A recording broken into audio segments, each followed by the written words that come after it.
ಕೆಲವು ಸೋಕಾಲ್ಡ್ ಜ್ಞಾನಿಗಳು ಮತ್ತೆ ಶುರು ಹಚ್ಕೊಂಡಿದ್ದಾರೆ. ಸಮೀರ್ ವಿಡಿಯೋ ಸುಳ್ಳು, ಎಲ್ಲ ಊಹಾಪೋಹಗಳು, ಯಾರು ನಂಬೇಡಿ ಅಂತ. ಅಲ್ಲ, ನನ್ ವಿಡಿಯೋನ ಸುಳ್ಳು ಅಂತ ಹೇಳೋರು ನಿಮ್ಗೆಷ್ಟು ಸತ್ಯ ಗೊತ್ತಿದೆ?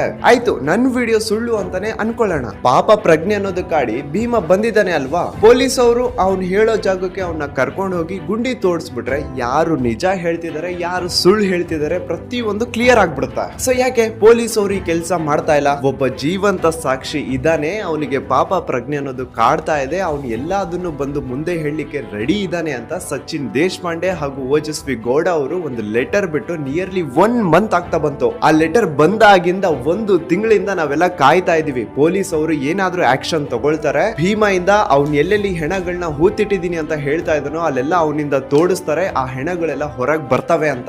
ಆದ್ರೆ ಡಿಲೇ ಮೇಲೆ ಡಿಲೇ ಆಗ್ತಾನೆ ಇದೆ. ಸೊ ಯಾಕೆ ಇಷ್ಟೊಂದು ಡಿಲೇ ಯಾಕೆ ಆಗ್ತಿದೆ ಅಂತ ಥಿಂಕ್ ಮಾಡ್ತಾ ಇರ್ಬೇಕಾದ್ರೆ ಆಗ ನನ್ನ ಕಿವಿಗೊಂದು ನ್ಯೂಸ್ ಬಿತ್ತು.